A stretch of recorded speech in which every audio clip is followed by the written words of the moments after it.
കൂടുതൽ വാർത്തകളും വീഡിയോകളും കാണാൻ ഈ ചാനൽ സബ്സ്ക്രൈബ് ചെയ്യുക. കൂടെ ബെൽ ബട്ടൺ അമർത്തുക. നമസ്കാരം. ഏഷ്യാനെറ്റ് ടിവിയുടെ എപ്പിസോഡിലേക്ക് എല്ലാ മാന്യപ്രേക്ഷകർക്കും സ്നേഹം നിറഞ്ഞ ഹൃദയം നിറഞ്ഞ സ്വാഗതം. ഇന്നത്തെ നമ്മുടെ വിഷയം, ഈ 10 ജീവികളെ സ്വപ്നം കണ്ടാൽ വളരെയധികം ശ്രദ്ധിക്കണം, അല്ലെ വളരെയധികം സൂക്ഷിക്കണം.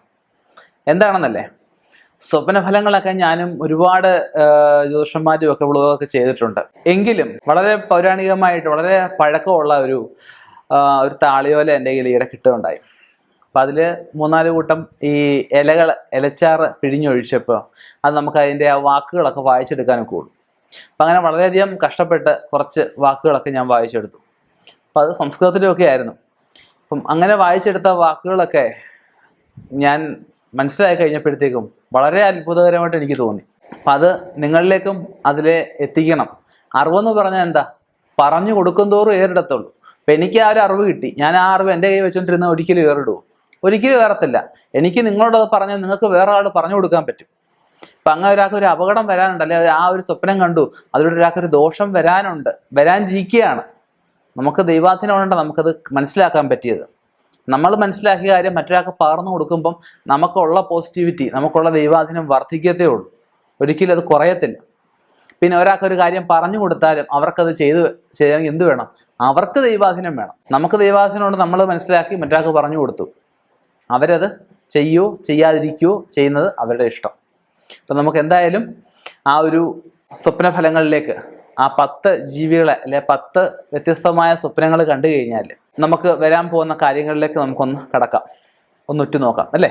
പാമ്പിനെ സ്വപ്നം കണ്ടു കഴിഞ്ഞാൽ, നേരത്തെ ഞാൻ ചെയ്തിട്ടുള്ള കാര്യമാണ്, ചില പാമ്പുകളെ സ്വപ്നം കണ്ടു കഴിഞ്ഞാൽ അപ്രതീക്ഷിതമായിട്ട് ധനാഗമനത്തിന്, ചില പാമ്പുകളെ സ്വപ്നം കണ്ടു കഴിഞ്ഞാൽ സർപ്പദോഷമായിട്ടൊക്കെ പറയാം. 7 പാമ്പുകളെ കണ്ടാലുള്ള ഫലമൊക്കെ ഞാൻ ചെയ്തിട്ടുണ്ട്. അപ്പം അതൊക്കെ വരുന്ന വീഡിയോകളിലൊക്കെ ഉണ്ട്, അത് കണ്ടു കഴിഞ്ഞാൽ നമുക്കറിയാം.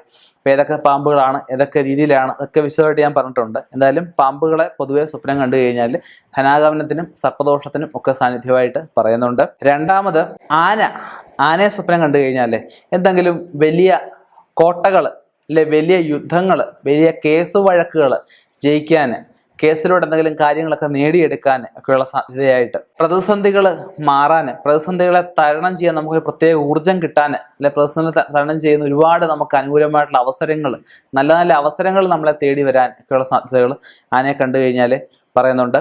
ഇനി പൂച്ചയെ കണ്ടു കഴിഞ്ഞാൽ കള്ളം കയറാനുള്ള സാധ്യത, നമ്മുടെ വീട്ടിലോ സ്ഥാപനത്തിലോ ഒക്കെ കള്ളന്മാർ കയറാനുള്ള സാധ്യത പറയുന്നുണ്ട്.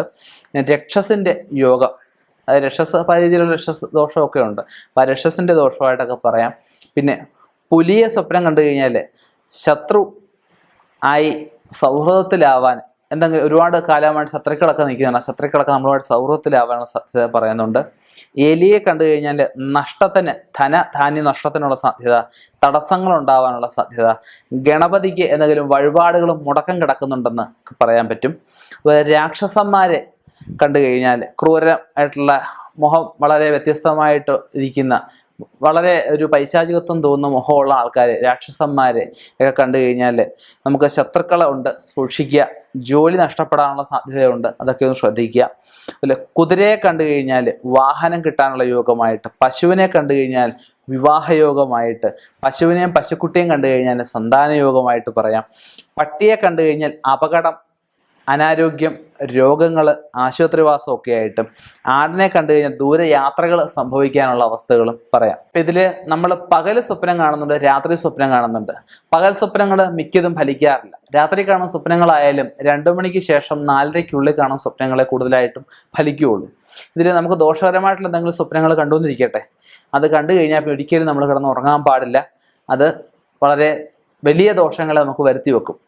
നല്ല സ്വപ്നങ്ങൾ കണ്ടാൽ ആരോടൊന്നും പറയണ്ട. ചീത്ത സ്വപ്നങ്ങൾ കണ്ടു കഴിഞ്ഞാൽ മറ്റുള്ളവരുമായിട്ട് പങ്കുവെക്കുക. ചില അവസരങ്ങളിൽ ചില സ്വപ്നങ്ങൾ നമ്മൾ കണ്ടു കഴിഞ്ഞാൽ നമുക്കായിരിക്കത്തില്ല, നമ്മുടെ ബന്ധുക്കൾക്കോ സുഹൃത്തുക്കൾക്കോ ഒക്കെ ആയിരിക്കും വരാനിരിക്കുന്നത്. അപ്പം അതൊക്കെ കൂടുതലായിട്ട് അറിയണം. എന്ത് വേണം? നല്ല ഒരു ദൈവജ്ഞനെ, നല്ല ഒരു ജ്യോതിഷനെ കാണണം. നല്ല ഒരു ജ്യോതിഷനെ കണ്ട് ആ സ്വപ്നം നമുക്ക് വരാനിരിക്കുന്നതാണോ, വരാതിരിക്കാൻ എന്താണ് ചെയ്യേണ്ടത്? നമ്മുടെ സുഹൃത്തുക്കൾക്കാണോ ബന്ധുക്കൾക്കാണോ ആ ദോഷം, അല്ലെ ദുരിതം, അല്ലെ ആ ഒരു ഭാഗ്യം വരാനിരിക്കുന്നത്? അത് മനസ്സിലാക്കി അതിന് വേണ്ടുന്ന പ്രതിവിധികൾ, പ്രശ്നമുണ്ടോ പരിഹാരമുണ്ട്. പരിഹാരമില്ലാത്തതായിട്ട് ഇന്ന് ഈ ഭൂമിയിൽ ഒരു പ്രശ്നങ്ങൾ തന്നെയില്ല.